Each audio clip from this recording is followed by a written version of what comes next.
அனைவருக்கும் வணக்கம். Tamil Nifty zone YouTube சேனலை சப்ஸ்கிரைப் பண்ற அனைத்து நல்லுள்ளங்களுக்கும் என்னுடைய மனமார்ந்த நன்றிகளை தெரிவித்துக் கொள்கிறேன். இன்னைக்கு நம்ம அந்த வீடியோல என்ன பார்க்க போறோம் அப்படின்னா, ஒரு மெயின் போர்டு ஐபிஓ தான் பார்க்க போறோம். Brigade hotel ventures company limited.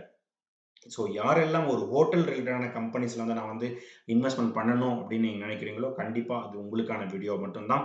So இந்த கம்பெனியோட ஒரு பேசிக் என்ன பிசினஸ் இவங்க பண்ணிட்டு இருக்காங்க. ஸோ அதுக்கப்புறம் இந்த ஐபிஓ எப்போ ஓப்பன் ஆகுது, எப்போ க்ளோஸ் ஆகுது, எப்போ லிஸ்டிங் பண்றாங்க, இந்த கம்பெனியோட ஃபினான்ஷியல் ஸ்டேட்டஸ் என்ன, இந்த கம்பெனியோட கிரே மார்க்கெட் பிரீமியம் இப்போதைக்கு என்ன ரன் ஆயிட்டு இருக்கு அப்படின்றத ஒன் பை ஒன்னா டீட்டெயிலா இந்த வீடியோல நம்ம தமிழ்லயே பார்க்க போறோம்.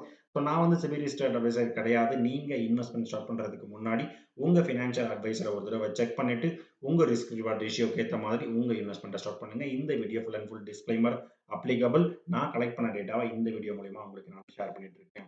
நம்ம யூடியூப் சேனல் பார்த்தீங்கன்னா Tamil Nifty zone YouTube channel. So யாரெல்லாம் தமிழ்லேயே நீங்க ஸ்டாக் மார்க்கெட் ரிலேட்டடா நீங்க லேர்ன் பண்ணணும்னு நினைக்கிறீங்களோ, நம்ம யூடியூப் சேனல் உங்களுக்கு ரொம்பவே யூஸ்ஃபுல்லா இருக்கும். நம்ம போடுற கண்டென்ட் எல்லாமே நீங்க ஜஸ்ட் கோ த்ரூ பண்ணுங்க. பிடிச்சிருந்தா சப்ஸ்கிரைப் பண்ணிட்டு சப்போர்ட் பண்ணுங்க நண்பர்களே. ஸோ நான் பார்த்தீங்கன்னா ஒரு சேலஞ்ச் எடுத்திருக்கேன். கம்மிங் இண்டிபெண்டன்ஸ் டேக்குள்ள, சுதந்திர தினத்துக்குள்ள 15/8/2025க்குள்ள 1000 சப்ஸ்கிரைபரை ரீச் பண்ணுவேன் அப்படின்ற ஒரு பாசிட்டிவ் மைண்ட் செட்ல இந்த சேனலை ரன் பண்ணிட்டு இருக்கேன். பொறுத்திருந்து பார்ப்போம் நம்ம வின் பண்றோமா இல்லை லூஸ் பண்றோமா அப்படின்னு சொல்லிட்டு. ஓகேங்களா. ஸோ இந்த கம்பெனி பத்தின பேசிக் இவங்க என்ன பிசினஸ் பண்றாங்க அப்படின்றது நமக்கு தெரியணும். ஸோ ஓகேங்களா. ஸோ நிறைய பேருக்கு நமக்கு தெரியும். So brigade hotel ventures company பார்த்தீங்கன்னா இந்த லோகோ நீங்க நிறைய இடத்துல நிறைய பில்டிங்ஸ் நீங்க பார்த்திருப்பீங்க அப்படின்னு நான் நினைக்கிறேன். ஓகேங்களா. ஸோ இப்போ ஒரு எக்ஸாம்பிள் ஒரு ஒரு கார்ப்பரேட் கம்பெனிஸ் என்ன பண்றாங்க, ஒர்க் பண்றாங்க. அவங்க என்னன்னா ஒரு மீட்டிங் என்னன்னா ஒரு பிரைவேட்டா என்னன்னா ஒரு ஒரு ஹோட்டல்ல ரன் பண்ணிட்டு ஒரு மீட்டிங் பண்ணிட்டு அதுக்கப்புறம் ஒரு ஒரு லஞ்ச் இல்ல ஒரு டின்னர் ஒரு ஃபைனிங் டைனிங் அவங்க என்ன பண்ணணும் அப்படின்றது பார்த்தீங்கன்னா மோஸ்ட்லி என்னன்னா ஒரு ஹோட்டல்ல தான் பண்ணுவாங்க. ஸோ நிறைய பேர் ஒர்க்கிங் பீப்புளுக்கு பார்த்தீங்கன்னா இது உங்களுக்கு தெரிஞ்சிருக்கும் அப்படின்னு நினைக்கிறேன். ஓகேங்களா. ஸோ இவங்க தான் பார்த்தீங்கன்னா owner and developer of hotels in key cities அப்படின்னு சொல்லியிருக்காங்க. ஸோ அதுவும் பார்த்தீங்கன்னா பர்டிகுலர் சவுத் இந்தியாவில் இவங்க என்னன்னா ரொம்பவே இவங்க பிசினஸ் இருக்கு. ஓகேங்களா. ஸோ அதுவும் பார்த்தீங்கன்னா leading Indian real estate developers ஆன ஒரு பிஇஎல் அந்த ஒரு மேஜர் கம்பெனியோட இவங்க ஒரு சப்சிடியரி அப்படின்றத சொல்றாங்க. ஓகேங்களா. கிட்டத்தட்ட இவங்களுக்கு ஒரு 500 ரூம்ஸ் ஓகேங்களா. 500 ரூம்ஸ் பேன் இண்டியா லெவல்ல வெரி கார்ப்பரேட் லெவல். அதாவது என்னன்னா ரொம்ப 5 ஸ்டார் லெவல்ல பார்த்தீங்கன்னா இவங்களுக்கு இருக்கு அப்படின்றதையும் சொல்றாங்க. ஓகேங்களா. ஸோ இவங்களுடைய சர்வீஸ் பாருங்களேன். இவங்களுடைய சர்வீஸ் பார்த்தீங்கன்னா fine dining and speciality restaurants ஓகேங்களா. ஸோ இவங்க கிட்ட இருக்கிற ரெஸ்டாரண்ட்ஸ் எல்லாமே பார்த்தீங்கன்னா ரொம்பவுமே பார்த்தீங்கன்னா ஒரு ஹையர் எண்ட் ஓகேங்களா. ஒரு ஹையர் எண்ட்ல இருக்கிற ஒரு ஃபைன் டைனிங் மெத்தடால்ஸ் அண்ட் இருக்கிறதுல வெரி ஸ்பெஷாலிட்டியான ரெஸ்டாரண்ட்ஸ் என்னன்னா இவங்க சர்வ் பண்ணிட்டு இருக்காங்க. ஓகேங்களா. So venues of meetings. So வெறும் ஹோட்டல்னா நமக்கு தெரிஞ்ச என்ன ஹோட்டல்னா என்ன, போயிட்டு ஒரு இடத்துல போயிட்டு சாப்பிட்டுட்டு பில் பே பண்ணிட்டு வர்றது அப்படின்னு தான் தெரியும். பட் ஆனால் ஹோட்டல்ல என்ன விதமான இவங்க ஸ்பெஷாலிட்டி கொடுக்குறாங்க அப்படின்னு பார்த்தீங்கன்னா ஓகேங்களா. ஸோ வென்யூஸ் ஆஃப் மீட்டிங்ஸ் ஒரு கம்பெனி ஒரு டாப் கம்பெனிஸ் ஒரு பெரிய கம்பெனிஸ் பார்த்தீங்கன்னா ஒரு மீட்டிங் ஆர்கனைஸ் பண்ணணும், ஒரு இன்டோர்ல ஒரு மீட்டிங் பண்ணணும் அப்படின்னும் போது இவங்க அதுக்கான ஒரு சர்வீஸ் இவங்க பண்ணிட்டு இருக்காங்க. ஸோ ஒரு கான்ஃபரன்ஸ் ஹால் இவங்க என்ன பண்ணணும் மெயின்டைன் பண்ணணும் அப்படின்னும் போது கான்ஃபரன்ஸ் ஹாலும் இவங்க கொடுக்குறாங்க. எக்ஸிபிஷன்ஸ் ஓகேங்களா. எக்ஸிபிஷன் சென்ஸ் நிறைய கம்பெனிஸ் அவங்களுடைய கம்பெனிஸ் ரிலேட்டடாக என்னன்னா ஷோகேஸ் பண்ணணும். நிறைய கம்பெனிஸ் கெட் டுகெதர் பண்ணணும் அப்படின்ற போது இவங்க என்ன பண்றாங்க, இவங்க அதில் நல்லாவே சர்வீஸ் பண்ணிட்டு இருக்காங்க. ஸோ லான்ச்சஸ் அண்ட் என்னன்னா இதில் பார்த்தீங்கன்னா எம்ப்ளாயிஸ்க்கு ஏற்ற மாதிரி ஸ்விம்மிங் பூல்ஸ் அவுட்டோர் ஸ்பேசஸ் இருக்கணும், ஸ்பாஸ் இருக்கணும். ஏன்னா நிறைய பேர் கஸ்டமர் அவங்களுக்கு ஸ்பா எக்ஸ்பெக்ட் பண்ணுவாங்க. ஜிம்னாசியம் ஓகேங்களா. ஸோ இந்த கம்பெனி சாரி இந்த ஹோட்டலில் பார்த்தீங்கன்னா கிட்டத்தட்ட ஸ்பா, ஜிம் இருக்கணும், அவுட்டோர் ஸ்பேசஸ் இருக்கணும், ஒரு ஸ்விம்மிங் பூல் இருக்கணும், லான்ஜ், ஸோ கான்ஃபரன்ஸ் மீட்டிங், ஸோ இது எல்லாமே பார்த்தீங்கன்னா இருக்கும். ஸோ யார் யாரெல்லாம் ஒரு கார்ப்பரேட் கம்பெனில நீங்க ஒர்க் பண்ணிட்டு இருந்தீங்கன்னா, ஸோ இந்த மாதிரி நீங்க ஏதாவது ஒரு டீம் அவுட்டிங் அந்த மாதிரிலாம் போனீங்கன்னா மேபி இது கொஞ்சம் நீங்கலாம் பார்க்கறதுக்கான நிறைய சான்சஸ் இருக்கும் அப்படின்னு நான் நினைக்கிறது ஸோ யாரெல்லாம் இந்த மாதிரிலாம் போயிருக்கீங்கன்றது ஜஸ்ட் என்ன பண்ணுங்க கமெண்ட் பண்ணுங்க. ஓகேங்களா. ஸோ இவங்களுடைய ஆல்ரெடி நம்ம சொல்லியிருக்கோம். இந்த கம்பெனி பார்த்தீங்கன்னா நிறையவே சவுத் இந்தியால தான் பார்த்தீங்கன்னா இவங்க மேஜரா என்னன்னா இருக்காங்க. ஆல் ஓவர் இந்தியால இருக்காங்க. பட் சவுத் இந்தியாலயும் இவங்க என்னன்னா பயங்கரமா இருக்காங்க.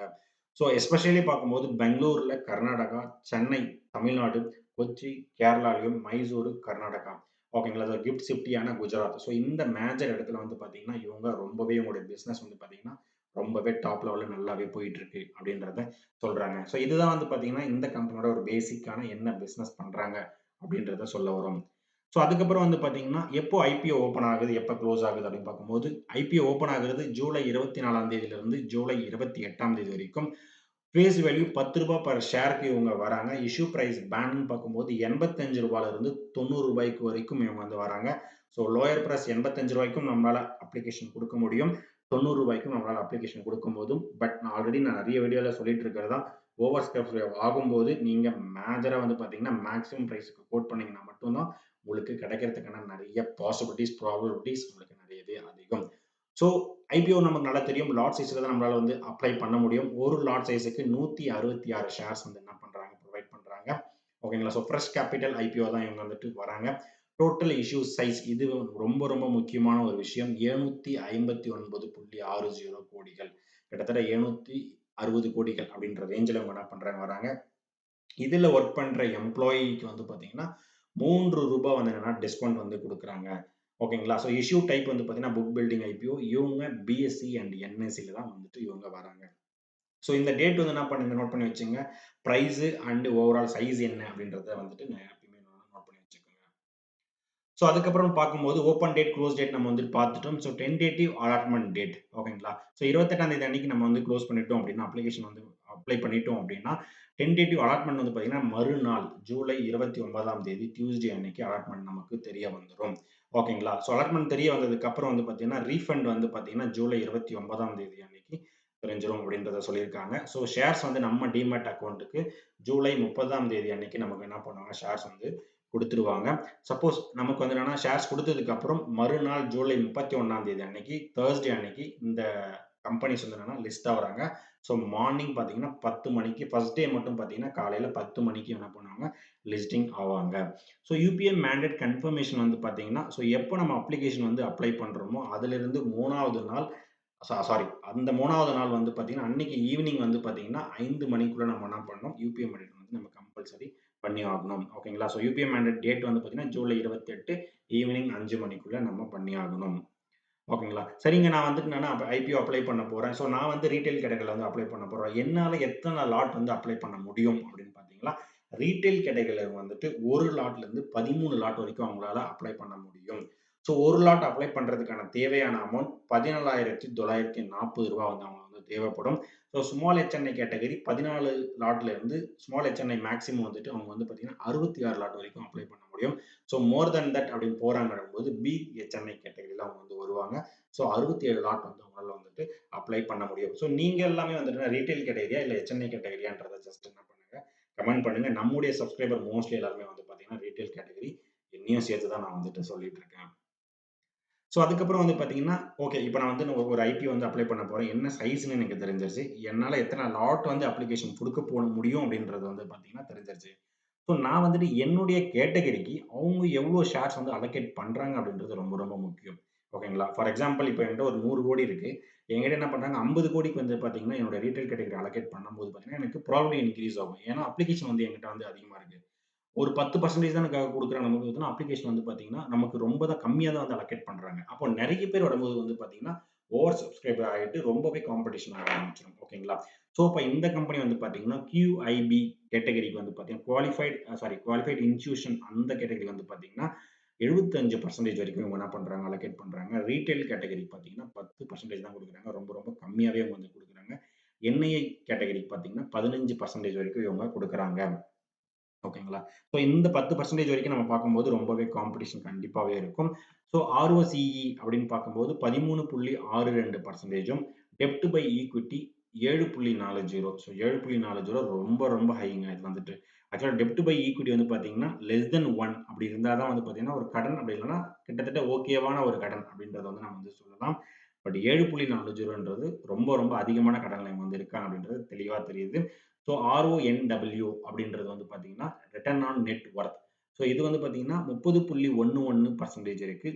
PAT profit after tax margin 5.03%, EBITDA margin 35.45%, price to book value 32.26 அப்படின்னு சொல்றாங்க. ஸோ இந்த KPI உடைய இண்டெக்ஸ்லாம் பார்க்கும்போது கொஞ்சம் வொர்ஸ்ட்டாவே தான் இருக்கு. ஏன்னா டெப்ட் பை ஈக்விட்டியும் ரொம்ப வொர்ஸ்ட்டு. ப்ராஃபிட் ஆஃப்டர் டாக்ஸ் மார்ஜினும் அந்த அளவுக்கு இல்ல. But okay.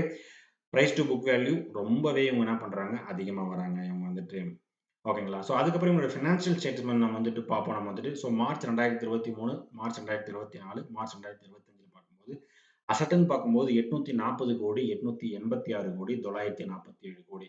கிராஜுவலா இன்கிரீஸ் ஆயிருக்காங்க. பட் ப்ராஃபிட் ஆஃப்டர் டாக்ஸ்ன்னு பார்க்கும்போது 2023ல இவங்க இந்த பார்த்தீங்கன்னா, ரிசல்ட் வந்து பார்த்தீங்கன்னா, மைனஸ் நெகட்டிவ் ஒரு லாஸ் மேக்கிங் கம்பெனியா அவங்க இருந்திருக்காங்க. ஸோ அதுக்கப்புறம் 2024க்கு அப்புறம் ஒரு ப்ராஃபிட் மேக்கிங் கம்பெனியா அவங்க வந்திருக்காங்க. கிட்டத்தட்ட 31 கோடி. அதுக்கப்புறம் திருப்பியும் 2025 மார்ச்ல இவங்க ரிசல்ட் வந்து பார்த்தீங்கன்னா, ப்ராஃபிட் மேக்கிங் கம்பெனியா இருக்காங்க. பட் ஆனா லாஸ்ட் இயர கம்பேர் பண்ணும்போது இவங்க கொஞ்சம் ரெடியூஸ் ஆயிருக்காங்க. ஸோ இதோட நெட் வொர்த்தும் வந்து பார்த்தீங்கன்னா 33, 58 கோடி, 78 கோடி ஓகேங்களா. கொஞ்சம் அதாவது என்னன்னா ஓகே தான் டூ பெட்டர் அப்படின்ற மாரிலாம் கிடையாது. ஒரு நியூட்ரலான ஒரு ஃபினான்ஷியல் ஸ்டேட்டஸ்ல தான் இவங்க வந்துட்டு இருக்காங்க. ஸோ இபிஎஸ் வேல்யூவும் பார்த்தீங்கன்னா, போஸ்ட் ஐபிஓ டீட்டெயில் எனக்கு வந்து கிடைக்கல. கிடைச்சிருந்தா நான் கண்டிப்பா ஆட் பண்ணி குடுக்குறேன் நான் வந்துட்டு. ஸோ இபிஎஸ் வேல்யூ 0.72ன்னு தான் இருக்கு வந்துட்டு. ரொம்பவே கம்மியா இருக்கு. பிஇ வேல்யூ வந்துட்டு ப்ரீ ஐபிஓக்கு வந்து 125 125 ஓவர் வேல்யூ பிரைஸ்ல இவங்க என்ன பண்றாங்க வராங்க. ஓகேங்களா. ஸோ பிஇ வேல்யூ வந்து பார்த்தீங்கன்னா, நம்ம மத்த இதெல்லாம் பார்க்கும்போது லெஸ் தென் 15 இல்ல 15க்கு கீழ இருக்கும்போது வந்து பார்த்தீங்கன்னா, கிட்டத்தட்ட ஓரளவுக்கு ஓகேவான பிரைஸ்ல இவங்க வராங்க அப்படின்னு பார்த்தோம். பட் 125ன்றது பார்த்தீங்கன்னா, கிட்டத்தட்ட ஓவர் வேல்யூவான பிரைஸ்ல தான் இவங்க வந்து வராங்க. ஸோ இவங்களுடைய ஃபைனலா நமக்கு என்ன தெரியணும்? ஒரு ஐபிஓ வந்து அப்ளை பண்ணும்போது பார்த்தீங்கன்னா, லிஸ்டிங் கெயினுக்காக தான் நெறைய பேர் என்ன பண்றாங்க, அப்ளிகேஷன் வந்து குடுக்குறாங்க. ஸோ இன்னைக்கு டேட் 21/7/2025 படி நான் இந்த டேட்டாவ ஐபிஓ வாட்ச்ல நான் எடுத்தேன். ஸோ கிரே மார்க்கெட் பிரீமியம் பார்த்தீங்கன்னா, 7% பாசிட்டிவ்ல வந்து பார்த்தீங்கன்னா, கிரே மார்க்கெட் பிரீமியம் வந்து ரன் ரன் ஆயிட்டு இருக்கு. நமக்கு இன்னும் அப்ளிகேஷன் போடுறதுக்கு நமக்கு இன்னும் 2, 3 நாள் இருக்கு. ஸோ டெய்லி என்ன பண்ணுங்க, வாட்ச் பண்ணுங்க. கிரே மார்க்கெட் பிரீமியம் வந்துட்டு ஐபிஓ வாட்ச் அப்படின்ற ஒரு வெப்சைட்ல போயிட்டு வாட்ச் பண்ணுங்க. உங்களுக்கு வந்துட்டு பார்த்தீங்கன்னா, ஃபைனலா வந்து என்னன்னா, உங்களுக்கு எல்லாமே ஓகேயா இருக்கு அப்படின்னும்போது என்னன்னா, அப்ளிகேஷன் போடலாமா? இல்ல வேணாமான்றத என்ன பண்ணுங்க, டிசைட் பண்ணிட்டு பண்ணுங்க. ஸோ நான் வந்து பர்ட்டிகுலரா இந்த ஐபிஓ வந்து பார்த்தீங்கன்னா, நான் பண்ண போறது கிடையாது. ஏன்னா, என்னோட கேபிஐ, ஃபினான்ஷியல் ஸ்டேட்மெண்ட் எல்லாமே என்னன்னா வொர்ஸ்ட்டா இருக்கு. பட் இது லிஸ்டிங் கெயின்க்கு அப்படின்னு பார்க்கும்போதுனா, ஒரு ரிஸ்க் வேணா எடுக்கலாம். பட் அதுவுமே வந்து பார்த்தீங்கன்னா, ரீட்டெயில் கேட்டகரிக்கு 10% தான் வந்து அலோகேட் பண்ணியிருக்காங்க. ஸோ ஹை காம்படிஷன் வந்து இருக்கும். சப்போஸ் அமௌண்ட் வந்து நான் ஒரு சர்ப்ளஸ் அமௌண்ட் வச்சிருக்கீங்க அப்படின்னும்போது, கிரே மார்க்கெட் பிரீமியம் சப்போஸ் ஒரு 15%க்கு மேல இருக்கு அப்படின்னும்போது என்னன்னா, நம்ம வந்து என்னன்னா ஒரு சஜஷன் ஒரு சின்ன ரிஸ்க் எடுக்கிறதுக்காக நம்ம என்ன பண்ணலாம், ட்ரை பண்ணலாம். பட் லெஸ் தென் இருக்கும்போது நம்ம ட்ரை பண்றது கொஞ்சம் ரிஸ்கியான இதுதான் அது வந்துட்டு. ஓகேங்களா. ஸோ நான் இதுதான் வந்துட்டு நான் வந்து கலெக்ட் பண்ண டேட்டா. ஸோ நம்ம வீடியோ உங்களுக்கு பிடிச்சிருந்தா லைக் பண்ணுங்க. அடிஷனல் இன்ஃபர்மேஷன் உங்களுக்கு தெரிஞ்சிருந்தாலும் கமெண்ட் பண்ணுங்க. ஸோ உங்க ஃப்ரெண்ட்ஸ் அண்ட் ஃபேமிலிக்கு நம்ம வீடியோ என்ன பண்ணுங்க, ஷேர் பண்ணி விடுங்க. ஃபைனலா எனக்கு சப்ஸ்கிரைப் பண்ணிட்டு